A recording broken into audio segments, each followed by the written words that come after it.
বশীকরণ, বশীকরণ, বশীকরণ। যে কোনো ছেলে মেয়েকে বশীকরণ, পাগলা পাগলি বশীকরণ। যে কোনো মেয়েকে, যে কোনো ছেলেকে বশীকরণ করতে পারবেন, দেশের বাহিরে থাকুক আর যেখানে থাকুক, বাংলাদেশের যে কোনো প্রান্তে থাকুক, যদি 70 হাত পানির নিচেও থাকে, এই পাগলা পাগলি বশীকরণ 1 ঘন্টার ভিতরে আপনি সমাধান করতে পারবেন।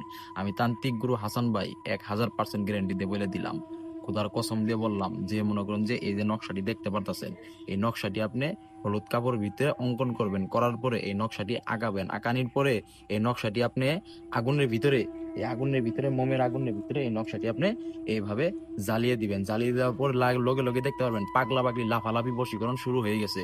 সে যে কোনো প্রান্তে থাকুক, থাকার পরে মনে করেন যে আপনার কাছে 1 ঘন্টার ভিতরে চলে আসবে। এই নকশাটি পুরার পরে এই ছাইটা যে দেখতে পারতেছেন, এই ছাইটা আপনি আপনার শরীরের ভিতরে, এই ছাইটা এই শরীরের ভিতরে আপনি মনে করেন যে এইভাবে শরীরের ভিতরে মাখবেন। মাখার লগে লগে দেখতে পারবেন 1 ঘন্টার ভিতরে, 1টা ঘন্টার ভিতরে সে যেখানেই থাকুক, বাংলাদেশের যে কোনো প্রান্তে থাকুক, 1 ঘন্টার ভিতরে আপনার কাছে চলে আসবে।